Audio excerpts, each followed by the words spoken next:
Hello, and we are already in week 3, which is totally weird. It is evening, and Nano is feeling very active tonight, so maybe he'll show up also. Before we get into the topic for today, I just wanted to go over a couple of quick orders of, I guess not really business, but just thinking about ongoing structure and changes to the course. So I guess upcoming, I want you to work on your outline for your sustainability topic. And so what this is going to look like is I essentially want you to choose one aspect of the topic that you've chosen. So a good place to start would be to look at the mind map you made last week and then sort of zero in on one of those topics. Research it really well, understand it very fully, and then write an outline, like a bulleted outline of this, as if you were getting ready to write an essay on that specific aspect of your topic. And there's Nano now. So in your journals coming up also. The structural bit that I wanted to sort of touch on is that some of you have noticed, because I've gotten a couple of emails from people, that some of your assignments say that they are due on Wednesdays, which is not a day when we have class. So the reason for this is that I'm thinking what we'll try is to sort of keep things flexible, but also somewhat structured. Assignments that we put out on Monday are going to have a final due date of Wednesday. So give you a full 48 hours to work on the Monday work. And so, Tuesdays will have a due date of Thursday. That's 48 hours from Tuesday. And then Thursdays, you'll have slightly more time. So I'm thinking Thursdays will have like a final due date of Sunday. So I'm hoping that 48 hours should be sufficient for everybody to get their stuff together and do whatever it is that you need to do. Throw all your work together. If it's not, as always, please just, be in touch with me. If, you're missing work, and I don't know about it, I can't really help you. But if you are having an issue that's causing you to miss work, then I can help you out with that, and we can, prevent things like that. So with that said, let me know if you have any questions about that. It's not necessarily fixed, but it is the plan that I think we're going to move forward with, unless I have reason to believe that it's not working very well. So that's what we're going to try for now. So let's go into a little more sort of anatomy and physiology stuff. So the last time we had a video, I spoke to you a little bit about, enzyme functionality and, how that works, but also looking at the anatomy and physiology of the digestive system. And I did say that we would speak a little bit more about the pancreas. So the pancreas is a really interesting organ. It has so much functionality, very, very important. You can't get on very well without your pancreas. And it's involved with several different organ systems. So most importantly, it's involved with the digestive system as an accessory organ, and it's also involved with the endocrine system. So as the digestive system organ, which is how we're sort of transitioning into this, we said that the pancreas, as part of the digestive system, is going to secrete different enzymes as well as a molecule called bicarbonate. So bicarbonate, you may recognize as like sodium bicarbonate, which is baking soda, or calcium bicarbonate, which is one of the active ingredients in stomach antacids. And so from that, even if it's something that you weren't familiar with before, you can reasonably deduce that this is something that is going to neutralize acid. And that's exactly what it does. So the pancreas is going to be producing this bicarbonate molecule to mix in with the chyme, so that when it's reaching the intestines, that acid, that really strong acid that has mixed up with the food in the stomach, is going to be neutralized so that it's not harming your intestinal tissue. And so in terms of enzymes, we've got a few that are of interest that we'll talk about. So we've got a molecule called trypsin, a class of molecules called lipases, and then amylase, which we've seen before. So we actually saw amylase back in the mouth. So the salivary glands are also secreting amylase. And so, we'll remember that whenever we see the ending IN, we're talking about a protein, and whenever we see the end ACE, we're talking about an enzyme. So trypsin isn't named ACE, but it does end in N. So that tips us off right away that we're looking at a protein. And trypsin's job is going to be to digest proteins. So it's going to dismantle those protein molecules to smaller forms so that further down the line, they can be converted to those energy dollars, that ATP.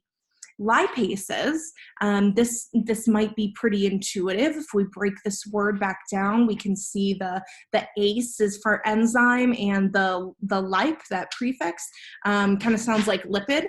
The lipase's job is going to be to break down lipid molecules for that same exact purpose. It's going to break them apart so that ultimately further down the line, they can have energy sort of extracted from them, essentially. And then amylase, we talked about this a little bit before, but as a refresher, amylase's job is to break apart carbohydrates. So trypsin is going to break down proteins, lipases are going to break down lipids or fats, and amylase is going to break down our carbohydrate molecules. And so all of these are produced in the pancreas and are a really, really important part of digestion. So as an endocrine organ, as part of the endocrine system, first off, what I mean when I say endocrine is I'm talking about the physiological system within our body that is responsible for shuttling hormones around the body. So not just shuttling them either, but producing them. And the endocrine system is this whole network of chemical messengers or hormones. That's all a hormone is, really. We've talked about this earlier in the year where we've said that a hormone is a signaling molecule whose job it is to go from one cell and tell another cell to do something. And what that something is really going to vary depending on what that molecule is and which cell it acts on. And so the types of hormones would be like steroids. A steroid is a hormone. Certain amino acids and their derived molecules are going to be hormones. So again, these are just our communication molecules. And they work by, so they're excreted, the hormone is excreted from a cell, and it works on another cell by binding to receptors on the outer surface of that cell. And these are generally pretty specific. So if you're having trouble picturing this based off of the way I'm describing it, I'll have you sort of take a trip back into memory lane and remember when we talked about synaptic transmission in the brain. So when we talked about neurotransmitters leaving the end of one neuron, passing through that synaptic cleft and binding to the receptor of the adjacent neuron. And so when these hormone molecules bind to their intended receptor, they initiate what we call a signaling cascade. So this is sort of like a chain reaction that's happening within the cell that begins when that hormone molecule attaches and binds to that receptor. And so one of these hormones that's really important is insulin. So insulin's right here. I wanted to include a little picture of it because I think it kind of looks like the recycling symbol, and I think that's pretty funny. But insulin, we've probably heard of it. We know that this is a really relevant molecule in a condition called diabetes. And so insulin is actually made by the pancreas. So there's many different types of cells in the pancreas organ, and one of the types of cells is what we call an islet cell. So not islet like EYE, but islet like an island almost. And so these cells are what is going to excrete insulin from the pancreas. And so if something is wrong with those cells, if something has happened to those islet cells, then one of the possible consequences is that maybe there will be issues with the either production of insulin or transport of insulin. And so this is essentially what's happening in type 1 diabetes. So type 2 diabetes is a little bit different, but in type 1 diabetes, what's happening is the pancreatic islet cells are not functioning correctly. There's a lot of potential reasons for that. Sometimes it's an inborn error, so something that the person might have been born with. Sometimes they think that this could be the consequence of cells being destroyed by something like a chronic virus, like a chronic viral infection. But something has happened that is making those islet cells not function correctly. And so maybe they're not creating enough insulin, or maybe they're not creating any insulin at all. And this is really bad because when we eat food, that food gets broken down by all of these enzymes and all of these processes that we've been talking about. And ultimately, glucose, there's a whole chain of events, and then ultimately glucose is released into our bloodstream. And we want a certain level of glucose to be in our blood. We need that because this is going to be a way that we produce energy. But we don't want too much. We also don't want too little. This is a really important homeostatic space that we need to be in. We need to keep everything pretty tightly regulated. We don't want it too high. We don't want it too low. And if it goes too high, then the pancreas is going to say, hey, we've got too much glucose in the blood. Let's release some insulin. And so insulin's job is going to be essentially to pull glucose out of the blood. It's a little more complicated than that, but that's sort of the general idea. But we don't want it to go too low either, we said. And so if it goes too low, let's say insulin is working really well, maybe a little bit too well, or let's say that there's been an error, some hormonal signaling has been crossed, and the islet cells are producing too much insulin. If that happens, then our glucose levels in the blood may dip below where they need to be. And if that happens, the signal would be to release a molecule called glucagon. So this is another hormone that ultimately, and again, this is an oversimplification, but ultimately glucagon is going to restore glucose to the blood.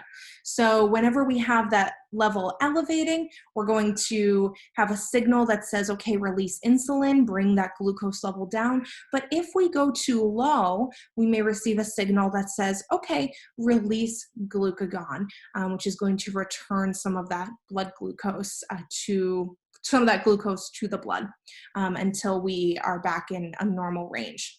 And so this mechanism, this sort of chain of events and this call and response that's happening with hormones is what we call a negative feedback loop. A negative feedback loop is just one type of feedback mechanisms that are relevant to biology. And so there are both negative feedback mechanisms and positive feedback mechanisms. So like a positive feedback would be when we would define this as when the product of a reaction leads to an increase in the frequency of that reaction. So this brings an organism further from homeostasis. We would also have the opposite, that's just what we've been talking about, where we have the negative feedback mechanism. And this is when the product of a reaction leads to a decrease in the frequency of the reaction. And this is going to bring the organism closer to homeostasis. So it's going to sort of maintain that internal stability of an organism. And so one example of a negative feedback loop would be what we just saw with the insulin glucagon mechanism. But also another one that we might be a little bit more familiar with immediately would be body temperature. So body temperature, we want to keep that pretty regular, right? If we get a little bit too hot, we might say we have a fever. And we don't want to be too cold either. And one of the reasons we don't want to be too cold is because of what we talked about last time, because temperature has a big impact on enzymes. And so if our temperature is fluctuating too much, our enzymes may not work appropriately, and we may not be able to carry out our metabolic processes quite well enough. So let's say, our bodies, well, let me back up a little bit. Our bodies like to be around 37 degrees Celsius. So this is like about 98 degrees Fahrenheit, close to 99. And so let's say that we start running a little bit hot, the body, or maybe we are sick, but maybe also we've just been working out, right? You're running around outside, your blood's moving, and you start to get a little warm. So your body temperature exceeds that 37 degrees Celsius or that 98 degrees Fahrenheit. And so your nerve cells are going to pick up on this. So the nerve cells in your skin are maybe saying like, oh, we've got a lot of blood flowing here. We're getting kind of warm. Your brain says, oh, gee whiz, things are really heating up in here. That temperature regulatory center in the brain is going to take note of that and say like, ooh, things are getting a little bit warm. This isn't excellent. Let's try to, sort of regulate this temperature. And so the response is to activate the sweat glands in the body, which when activated, their job is to allow heat to dissipate off of your skin faster through the moisture on the surface. This is why, like, when you start running and you start like breaking up a good sweat and then a cool breeze hits you, it feels so nice because heat is more easily able to dissipate through that water. And so you wind up getting cooled quicker. And so in this case, the increase in temperature is the product of the reaction. And so the response is to decrease the temperature through what we'd call this effector, which is in this case sweat glands in the body that are going to secrete moisture to cool us down a little bit quicker. So we are going to move into this topic of cellular respiration. And so this is kind of what we've been building up to for these last couple of weeks. So cellular respiration is the process by which cells create energy. And we've seen a version of this in photosynthesis, but more accurately, what we've seen in photosynthesis is we've seen how an organism is going to create stored chemical energy. But what we haven't seen is how the energy gets harvested from that stored source. So in this case, the glucose. We haven't seen how that glucose gets broken down into usable energy. And this is really important to look at because it's the whole reason we learn photosynthesis at all. Like, why would we care about glucose if that's the end point, right? So this is what happens following glucose. So this equation right here summarizes cellular respiration. So this reads C6H12O6, so this is glucose, plus 6O2, so this is 6 molecules of oxygen, yields through the process of cellular respiration 6 molecules of carbon dioxide and 6 molecules of H2O or water, and ATP, so an unspecified amount of ATP. You will be responsible for knowing this equation. It is very important and it will come up several times throughout the course of this particular unit. So you may still, despite that previous explanation, you might still be kind of thinking like, why did we bother learning photosynthesis at all? And if you are, I respect where you're at, but this is why. So you may have noticed in that previous slide, depending on your perceptivity right now and how close you were paying attention to the previous slides on photosynthesis, but the reaction of cellular respiration, so glucose plus oxygen yields carbon dioxide and water, is actually the exact opposite of the chemical reaction of photosynthesis. Remember, we said that the chemical reaction of photosynthesis was carbon dioxide plus water with an input of energy from the sun yields glucose and oxygen. And cellular respiration is the exact opposite of that. This makes sense intuitively if you think about it. Just think about our breathing, right? Think about humans and how we need to breathe, how we need to respirate. So we intake oxygen, we breathe in oxygen, we'll die without it, and then we exhale carbon dioxide. This is why you can't just like breathe into a paper bag forever. Eventually it's going to be all carbon dioxide and you need oxygen, or else you cannot continue the process of cellular respiration. And without the process of cellular respiration, you fail to produce energy and you can't keep on going. So these are total opposite equations. And again, this makes a lot of sense if we think about it, because we said in the last few videos that autotrophs, our producers, our plants, are the ones who are able, they have the capacity to create from sunlight, from the photon energy available in sunlight wavelengths. They are able to take that and convert it into chemical energy. They're able to convert that into glucose with a waste product of oxygen, which interestingly enough is exactly what the next level of consumers needs. Now, if we look at this equation, here, we'll also see that the output of cellular respiration, so we have ATP, right, which we mentioned, but another output of cellular respiration is heat. And this also connects to this diagram that we looked at last week, because this heat that is shown as a product of cellular respiration is the exact same heat that is lost with each ascension of a level of feeders. So again, we go up to the primary consumers, and if they are eating the primary producers, they have to perform cellular respiration in order to access the energy available in those producers.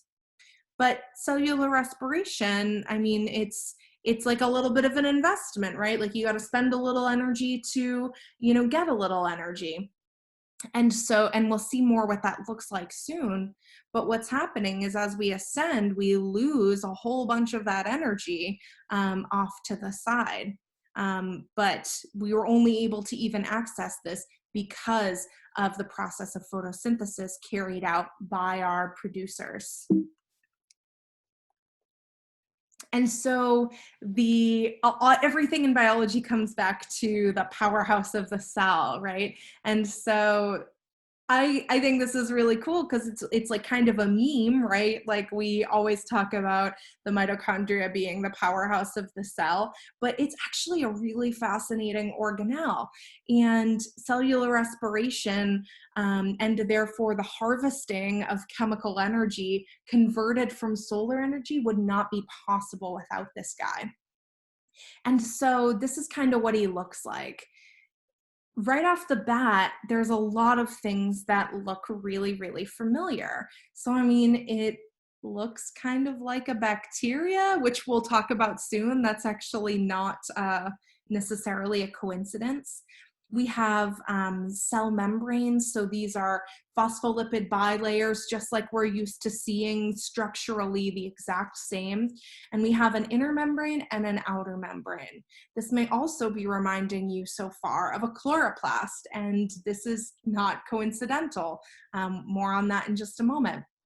What we also have is a component called the matrix. So the matrix of a mitochondria is most analogous to the cytoplasm of a cell. So it's got a little bit of a lower water content. It's a little bit more jelly-like, a lot like stroma, right? Again, not a coincidence. And this is the site where a process called the citric acid cycle occurs. And so we'll talk more about that in the video later this week, or potentially even early next week. We also have these sort of wrinkles and folds on the inside of the mitochondria called the cristae. And so this word's derived from crest. And so what it is it's a folded, sort of crinkled up, scrunched up membrane that is that way and not smooth and laid out, because it creates a surface area within the organelle. And we want surface area because a lot of the chemical reactions occurring within the mitochondria are going to occur within that space of the cristae. There's also DNA in a mitochondria, which is wild. I think we may have even touched on this before, but mitochondria actually have their own DNA, and it's circular. It's just like a bacteria, which is absolutely just bananas to me. But what's even cooler about it is that this DNA that we find in a mitochondria is conserved throughout your lineage through all the females that you have ever been related to. So the DNA that lies in your mitochondria, if I were to like crack open one of your cells and pull out the DNA in one of your mitochondria, I would be able to match that up almost letter for letter to your mom's DNA in her mitochondria. And I would be able to match up both of those to your grandmother's mitochondrial DNA and your great-grandmother and your great-great-grandmother, and so on, for all the women that you've ever been related to. It's really fascinating. We'll talk a little bit more about that maybe a little bit later if there's some interest, but it's very, very cool little piece of genetic information. And so I kept saying, you know, this is not a coincidence that they look like bacteria, and this is not a coincidence that they look like chloroplasts, mitochondria, that is. And this is because mitochondria and chloroplasts are thought to have originated from the same bacterial species way, way, way back in, you know, way back times. They are thought to be related to old archaebacteria. Those are like those OG extreme sports bacteria that I've talked about before. And so, you know, further than that, if we pluck out that mitochondrial DNA and then we do science magic and we draw up a sequence of that genetic information and we match it up to organisms that we still see today, we actually find that it's very closely related to organisms within the bacterial genus Rickettsialis, which is responsible for several human pathogens like ehrlichiosis, which is a tick-borne disease, typhus, Rocky Mountain spotted fever, which I always, I can never say correctly, all transmitted by insects. And that's pretty interesting. So all of this information, the fact that mitochondria and chloroplasts kind of look like each other. In fact, they really look at each other if you start really thinking about it. And then also the fact that mitochondria have their own DNA, which is totally separate from the DNA that lives within the nucleus. And then also thinking that their genetic information very closely resembles bacteria that are still alive today. This all gives rise to what we call the endosymbiotic theory. And so if we break that word down, we might see, symbiotic, which means essentially like working together, cooperating, and living in a way that enhances each other. They're symbiotic to each other. And then endo means internal. So this is the theory supported by this evidence here that essentially in way back times, a bacteria bacterial ancestor who is closely related to what is now the Rickettsialis genus, if somehow got swallowed up by a old eukaryote, and over the course of evolution they evolved to stay together. Now the reason for this is not entirely known. One possible explanation is that if the mitochondria and the chloroplast are, doing their part for the eukaryote that has engulfed them by producing energy or glucose respectively, then maybe that relationship isn't so bad. And so, the positive benefits sort of kept them together. And that's one of the leading ideas, but it's one of those things that we kind of we don't know. We don't really know yet. I will post a video for you about this also that explains it, I think, a little bit more succinctly than that. It's very, very cool. Highly recommend to check it out. It's one of the neater things in biology, I think. And so with that, that's all I've got for today. So I will leave you here, and I will talk to you through video on Thursday. If you have any questions between now and then, or if you'd just like to say hi, we do also have a conference period on Tuesday night as well as Wednesday morning during our normal time. So I'd love to see you then.